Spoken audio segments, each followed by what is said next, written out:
Hi everyone, welcome back to How to Crypto.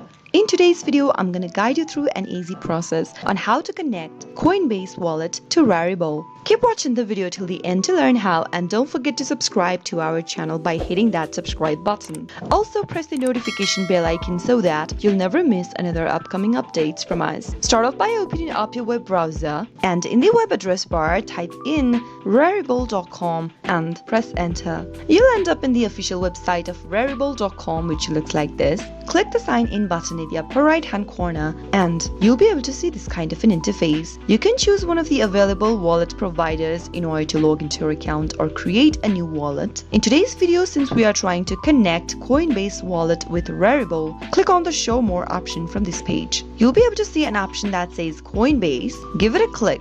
And you can try the Coinbase Wallet extension by clicking on the install button for your PC, or you can scan this QR code displayed on the screen with the help of your Coinbase Wallet on your mobile phone. Now simply grab your mobile device and tap open Coinbase Wallet app from your app drawer and make sure that you're logged into your Coinbase Wallet app. Once you're logged in, go to the upper right hand corner where you can see the QR icon displayed. Give it a tap and you'll be able to open up your QR code reader. Now all you need to do is simply place this QR code reader on your computer screen right where your QR code is displayed, just like this, and wait for a few seconds. As you can see that there is a pop-up on your screen, you will need to click on both of these boxes that says I'm at least 13 years old and I accept the Rarible terms of service, and finally click on proceed. Soon after you do that, you'll be able to connect Coinbase Wallet with Rarible right away. That is how it can be done. I hope the tutorial was helpful to you. If it was, go ahead and give us a thumbs up. I'll soon be back with more tutorial videos like this.